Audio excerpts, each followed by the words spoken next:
Onlar mı takılacak? Senin rodaj falan da mı var? İşlem ne? Rodaj var. Hem rodaj bakımı hem de bunlar. 500 kilometre mi? Kaçta? Şu an 460'lar. Kitapçı yoksalar 300 almışlar herhalde. Öncekisinde 300 ile 500 arası diyorduk. Ben de 460'a getirdim. 300 de çok erken bana göre.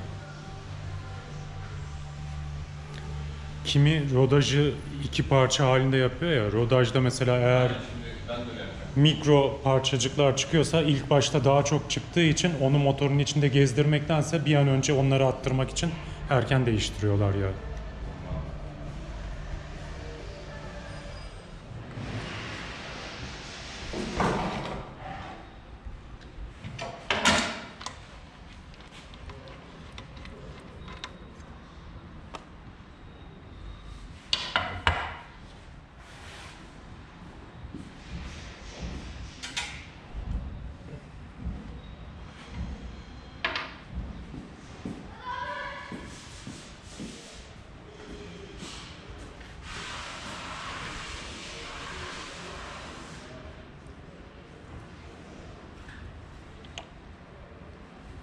Gözde görülür bir şey çıkıyor mu şimdi? Gözde görülür bir şey çıkıyor mu? Çıkmaz. İlkse anca eline aldığın zaman o da eski motorlarda şu fark şeyler bile edilir. aslında böyle bak pütür pütür sanki. Yeni teknoloji lazerle yapıldığı için Aynen. yakında rodaja bile ihtiyaç kalmayacak. İnşallah. İster istemez kalacak yani mikro olarak. Rodaj için terim olarak şey derler zaten. Sadece motorun değil, kullanıcısının da alışma süreci olduğu için önemlidir.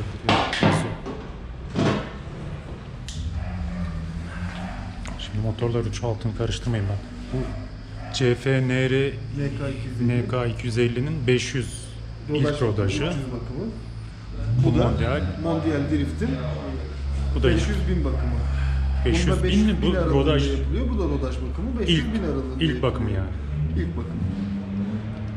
CF'de iki tane bakım var. Bir 300'de rodaj var, bir 1000'de rodaj var. İki tane farklı var. Bunda tek. Şu an kalın yağ var. Ha, çok aşırı sıcak olursa tam file montum var mesela. Onu giydiğim zaman zaten Tam yazlık vardı bende de. Uzun yola bir çıkıyorsun. Bütün rüzgar olduğu gibi içimde çok rahatsız oldum. 2 yıl kullandım, onu verdim. Excalibur aldım sonra. ben de onu seviyorum işte. Öyle mi? Çok sıcak mesela. Şehir dışında çıktığın zaman uzun yolda rahatsız etmiyor mu o? Abi, İçine ne giyeceğini şaşırıyor insan ya. Eğer 40 derecede sürüyorsan hiç rahatsız etmiyor. 40 derecede sürüyorsan olayı sadece güneş yanığı olma muhabbeti oluyor. Ben tişörtle motor sürüyorum. Revit mi o da? O değil, Revit değil. Ha. Revit Vallahi- GT. Şimdi hangi 40 derece olduğuna göre değişir. Antalya'nın 40 derecesinde tamam filamont giyerim ama Afyon'un 40 derecesinde normal montumla giderim arkadaşlar. Kemiklerimi ağrıttı. Bende Revit'in GT Air'ı vardı da. Abi Denizli'ye sürüyorum. Hava oldu 44 derece falan oldu. Yani göstergeden okuyorum. Hatta fotoğrafı da var, çekmiştim. Ya yemin ediyorum yani bak GS vardı. Şu ön anahtarın önüne yolda giderken şöyle elimi bir şey yaptım. Şöyle elimi uzattım. Elim yandı. Parmaklarım yandı, çektim elimi. Öyle söyleyeyim sana.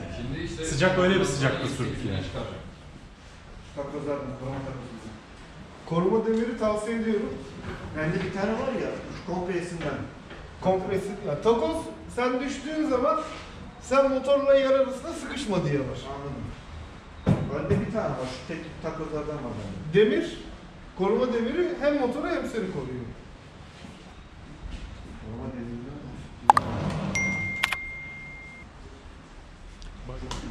Şimdi iki tip motorcu vardır bildiğiniz üzere. Bir düşecekler var. Henüz düşmemişler var, bir de Bir düşmeyi düşmüşler var. planlayanlar mı? Yok, henüz düşmemişler ve düşenler. Düşmemiş motorcu yoktur abicim. Henüz düşmemiş motorcu var. Kesinlikle katılıyorum. Yani oluyor böyle şeyler. 444'ün arkasında sen hatırlarsın dut ağacı vardı.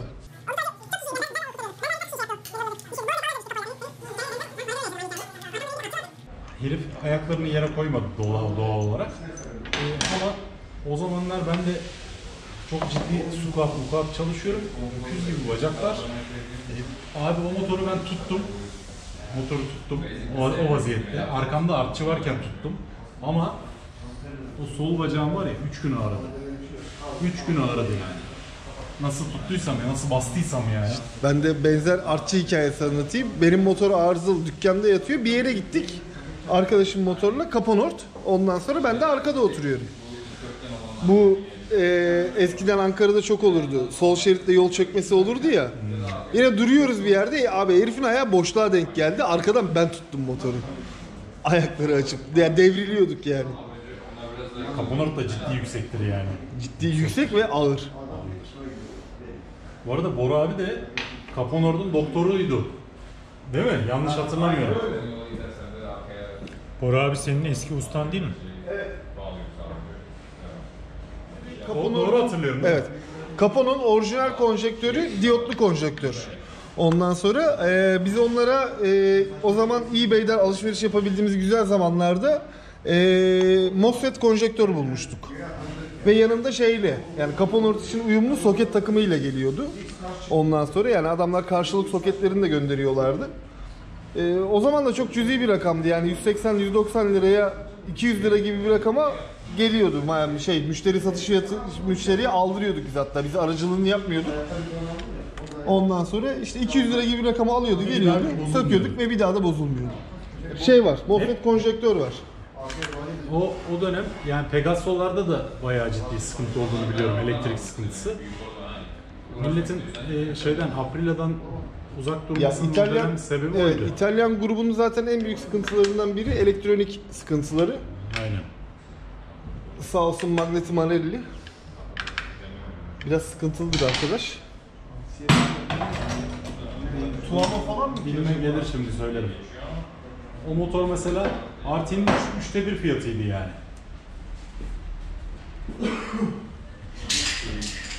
Ya İtalyan çok güzel tasarım yapıyor. Evet. Ama mekaniği de fena değildir. Aprilla bir şey vardı. Bu modeli söyleyeyim. Bunların hepsi Rotax V990 motorlu. Evet.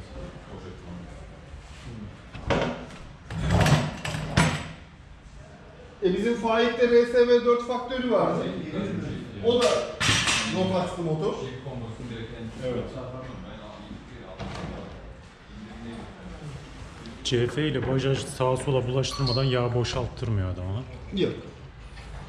Maalesef bir miktar kaçağımız oluyor. Bir oraya maksuz gidiyorsun değil mi? Bir oraya maksuz gidiyorsun. İşte bir ona bir şeyler yapıyorum, bir ona bir şeyler yapıyorum. O süzülürken bunu ekstra düzenliyorum. Ona yağını koyup çalıştırırken bunun bir şeyini yapacağım.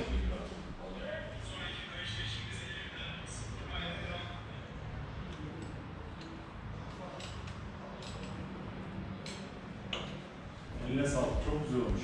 Rica ederim. Her çekime sen de gelsen geyik daha çok yaparız. Evet. Yiğit'le ben ikimiz de zaten tek tek sessiziz. Birlikte de öyle sessiz yapıyoruz. Geyik asıldı. Çok iyi. Çok saygılı bir ilişkimiz olduğu için. Ben bu kadar detaylı çektiğini hakikaten şimdi fark ettim, biliyor musun? Yani biz konsantre olmuşuz, motorla ilgileniyoruz falan. Bu arada sen bayağı çekmişsin yani her şeyi, bütün Yani detayları. bir motosikletçi izleyince lan bu nerede, lan şu nerede demesin diye.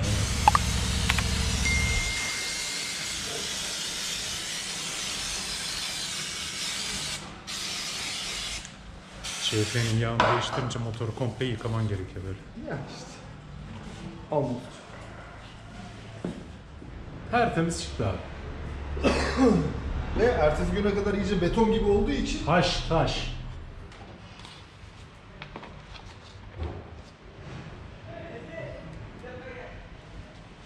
işte bir dahakine sökmeden sorarsın. Aynen öyle abi. Burada böyle bir şey var. Buna ne yapayım? Hayır. Artık çok geç. Ya bazı şeyleri yani inanamıyorsun ya. Ulan diyorsun oradaki yani o kadar basit bir şey geldi ki bana o Yiğit. Anladın mı? Onu da sıfır takarız içine dedim. Ne var yani dedim yani. Ama olay öyle değilmiş. Ne kadar alıyor? Ya. 1,5.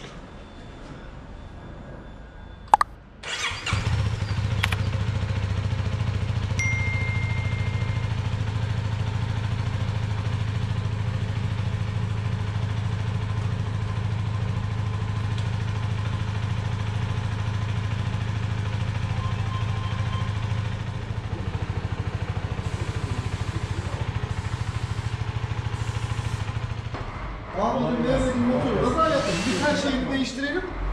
Yeni gidiyoruz.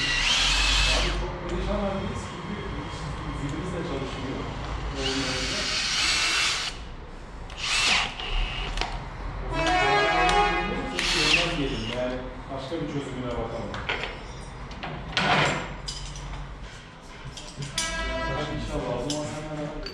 Yağ eklemeye gerek yok buna herhalde. Dolu görünüyor zaten. Yok onu ben doldururken artık elim alıştığı için. Ya Yiğit Usta, müşteri her zaman haklıdır lafını sen bilmiyor musun ya? Abi müşteri her zaman Evet. Evet dinliyoruz. Mikrofona konuşun. haklı olduğu kadar da Sevimli. bassana sen ona. Ne kadar da agresif bir o kadar tatlı. Tek bir tatlı maşallah. Peynir fiyatları falan her şey benim kafada böyle karman çorman dönüyor fiyatlar. Abi dün bir bisiklet baktık. Şeyde performans Seninki ne? bisikleti. Benimki Koratek. Ha. Benimki de sağlam bir tur bisikleti. Şehir bisikleti. Benimki de öyle. Tur bisikleti. Magura hidrolik V frenli. Efendime söyleyeyim bir bisiklet gördüm. Fuji'ydi galiba. Acayip bir yarış bisikleti. Ben hiç öyle bir bisiklet Güngörler görmedim. mi? Balgat'ta bir dükkan bayisiydi Fuji'nin ama artık O kapanmış. kapanmış. Evet.